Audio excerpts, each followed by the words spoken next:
کا یہ مطالبہ مان لیا گیا ہے کہ ادھر تم ادھر ہم، پاکستان گھٹنے ٹیک چکا ہے وغیرہ وغیرہ۔ دیکھیں ملک شاہ زیب صاحب، میں بڑا سمبلک سی بات کروں گا میں اس موضوع پہ، جو میں کہنا چاہتا ہوں۔ دیکھیں زندگی میں ایک ہوتا ہے جھوٹ بولنا، وہ تو میرا ہاضمہ خراب ہو جائے گا۔ تو یہ ہو سکتا ہے کہ بندہ بعض اوقات کسی مصلحت کے تحت سچ بولنے کے معاملے میں خاموشی اختیار کر لیں۔ آپ کے سوال کے جواب میں آپ سے چند سوال پوچھتا ہوں، اسی میں آپ کے سوال کا جواب ہے۔ مجھے آپ یہ بتائیں کہ کشمیر تو متنازع علاقہ ہے، آپ کے نزدیک ہو نہیں ہو، اٹس اے ریالٹی، اسی لیے تو کب پڑی ہوئی ہے 73 سال سے۔ سو کشمیر تو ہو گیا متنازع، کیا مشرقی پاکستان بھی متنازع تھا؟ وہ بنگلہ دیش کیسے بن گیا؟ کیا ہوا؟ ہم نہیں اس کو قائم رکھ سکے، وجوہات جو بھی ہوں، ان لاجیکل تھا، لاجیکل تھا، اس کو چھوڑ دیں آپ۔ محمد علی جناح کی امانت کو سنبھال نہیں پائے، پہلی بات اس پہ غور کریں۔ رہ گیا موجودہ پاکستان جو ہمارے پاس موجود ہے، جس پہ کوئی تنازع نہیں ہے۔ تو اس پاکستان اور اس کے عوام کا کیا حال ہے بتائیں؟ مجھ سے یہ تو اگر سنبھالا نہیں جا رہا ڈیسک اپنا، تو میں کہوں میں وہ اس ڈیسک بھی اس میں شامل کروں گا، یہ تو میرا تتر بتر پڑا ہے۔ ملک مقروض ہے، بہت بری طرح مقروض ہے، عوام محروم ہیں اور بہت بری طرح محروم ہیں۔ سو پلیز ملک شاہ زیب صاحب، میرے اس مختصر سے تجزیے نما سوالوں اور سوال نما تجزیوں پہ ٹھنڈے دماغ اور ٹھنڈے دل سے غور فرمائیں، آپ کو آپ کے سوالوں کا جواب مل جائے گا۔ لیکن جہاں تک جہانگیر ترین کا تعلق ہے، وہ پاکستان کے ٹاپ کے ٹیکس پیئرز میں بہت رسپانسبل متوازن آدمی۔ اچھا، میں ایک بات اکثر کرتا ہوں کہ منہ اٹھا کے یہاں بات تو کر دی جاتی ہے۔ ایک بزنس ہاؤس ہے، مثلاً مثال دے رہا ہوں میں، اس نے 50 کروڑ ٹیکس دینا ہے، جینون جو اس کا بنتا ہے،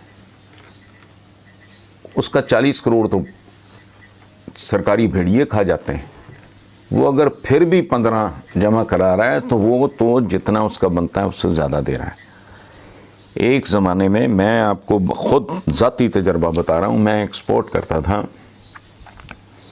تو کراچی میں حیران ہوتا تھا کہ میں پورے مڈل ایسٹ میں ایک جگہ پہ میرا ذاتی رابطہ ہے، پاکستانی میں جتنے بقالے یہ وہ سارے، تو اتنی کوانٹٹی میں تو میں نہیں بھیج رہا۔ یہ جو فگرز آتے ہیں، ایک آئٹم تھی اس میں مثلاً یہ شلوار قمیض، تو سڈنلی ایک دن خبر چھپی کہ کارٹنز اٹھائے جا رہے ہیں، بالکل ماڑو قسم کے بندے، بڑا بڑا کارٹن اٹھایا، میں کوئی نیا کوئی ایسی کسٹم تھا، کوئی پتہ نہیں، مجھے اب تفصیل نہیں یاد۔ اس نے کہا روکو، پکڑو ان کو۔ ان میں کاغذوں کی قطریں تھیں، اوپر 4 6 سوٹ پڑے تھے، وہ ریبیٹ کھانے کے لیے یہ واردات کر رہے تھے۔ اب مجھے بتائیں جہاں حالات اس طرح کے ہوں، میں نے پہلے بھی مثال دی، اگر بالفرض میں یہ ہائی لائٹر امپورٹ کر رہا ہوں، میں نے یہ 1 لاکھ روپے کا امپورٹ کیا، میں مثال دے رہا ہوں، اس پہ اگر بالفرض 25% ڈیوٹی ہے، میں پوری دے رہا ہوں، لیکن جو میرے دائیں بائیں بیٹھے ہیں وہ اس کو انڈر انوائس کر کے، یہ نہیں ہو سکتا۔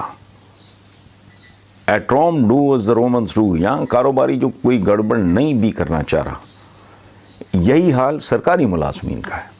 آپ سرکاری ملازمین کی اگر تنخواہیں دیکھیں اور ان کے اختیارات دیکھیں، ایک پلڑے میں آپ ایک ایس ایچ او کی تنخواہ ڈالیں، دوسرے پلڑے میں اس کے آپ اختیارات دیکھیں۔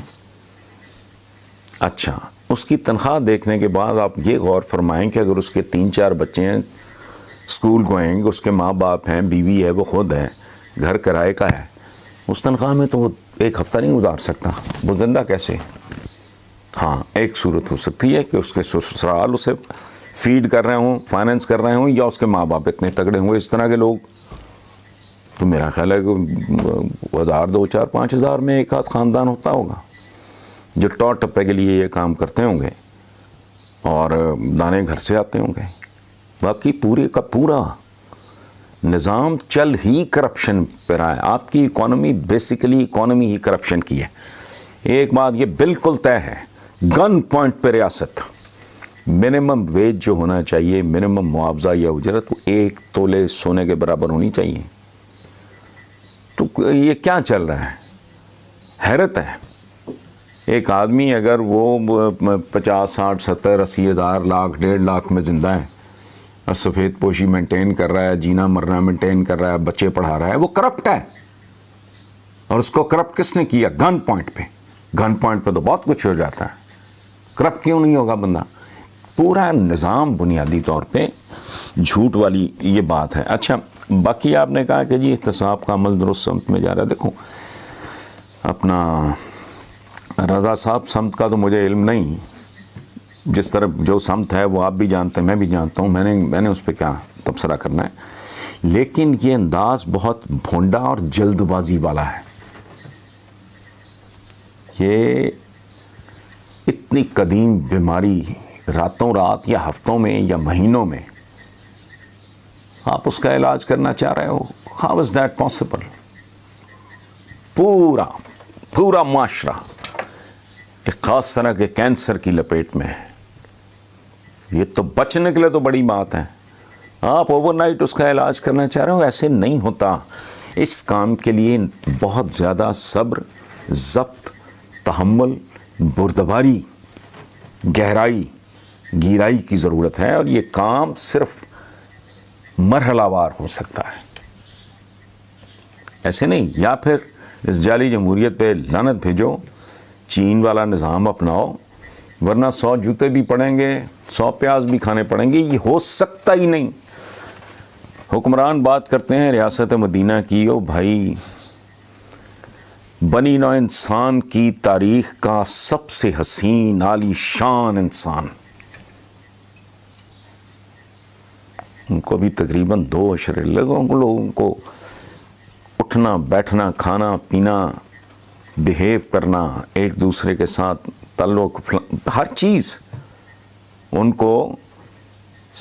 کو گروم کرنے میں، ان کی تربیت کرنے میں، اگر دنیا کی سب سے خوبصورت ہستی کو اتنا وقت لگا.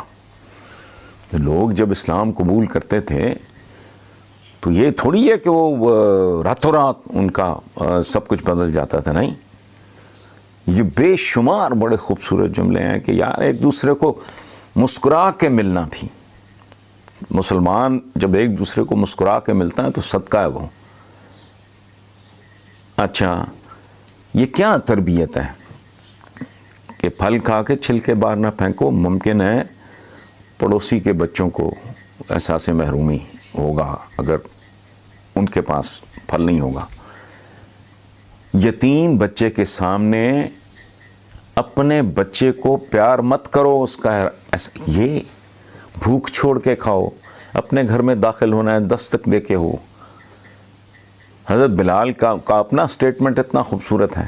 ان کو ڈانٹ پڑا کرتی تھی، ان کا وہ ہاتھ کھلا نہیں تھا تو حضور کہا کرتے تھے کہ کیوں اتنا، کھجوریں بھی پڑی ہیں، ستو بھی پڑا ہے، فلاں جو کچھ بھی ان دنوں. پہلے نہ وے آپ کہہ لو میں کہ حضرت بلال پہلے فائننس منسٹر تھے، جو کچھ ہوتا تھا وہ ان کے اختیار میں تھا، اس کو ڈسٹریبیوٹ کرنا بانٹنا. تو حضور کبھی کبھی بہت پیار کرتے تھے حضرت بلال سے، تو چھاپا مارا کرتے تھے دیکھنے کے لیے بھی کیا. وہ کہتے تھے کیوں رکھا ہوا ہے یہ ضرورت مندوں کو. بتدریج تربیت ہوئی ہے. یہ جسے ہم خمر کہتے ہیں، حالانکہ وہ غلط ہے، وہ اور سائنس ہے. خمر سے لے کے کمار بازی تک یہ کوئی راتوں رات والا نہیں ہے کہ ایک آرڈیننس جاری کیا ہو گیا. اس طرح نہیں، جاؤ الٹا لٹک گیا. چونکہ وہ مبنی بر منافقت تھا، اس کے پیچھے کوئی اسٹریٹجی نہیں تھی، اس کے پیچھے کوئی گہرائی نہیں تھی. سارے سرکاری ملازم بالکل خوشامد کے وجہ سے لباس انہوں نے تبدیل کر لیے, نماز وقت اکٹھے ہو جاتے تھے, ضیاء لگ گیا, سارا کچھ ہی گیا. ایک کارروائی ڈالنے کے لیے اس نے کہا جی زبردستی زکوٰۃ کاٹنی شروع کر دی. تجھے کیا پتہ ہے, تو ٹھیکیدار ہے. Times have changed. ممکن ہے کوئی آدمی 2.5% کی بجائے 5% یا 7% دیتا ہو, یا شاید 10% تک چلا جاتا ہو. تم کہنا نتیجہ کیا ہوا ہے, جہاں جا کے دیکھ لیں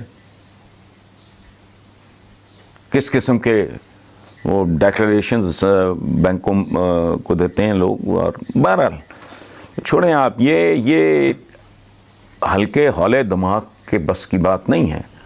آپ نے کایا پلٹنی ہوتی ہے. اور یہ کچھ سارے بچے اور ٹین ایجرز ہیں سارا ملک. مجھ جیسے بڈھے طوطے کو کیا پڑھاؤ گے تم؟ میں ساری زندگی اگر میں زندہ ہی کرپشن پہ رہا ہوں, یہی کام میرے باپ نے کیا ہے, حرام کا نوالا میری رگوں میں اترا ہوا ہے. مجھے ریفارم کرنا چاہ رہے ہو تم, سوئچ آن آف کر کے.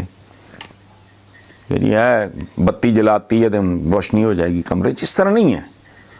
سو سمت شمت ٹھیک ہو غلط ہو اس سے کوئی فرق نہیں پڑتا. اپروچ بڑی, انداز بڑا, اسلوب بڑا, بھونڈا اور ہلکا اور گہرائی اور گہرائی کے بغیر.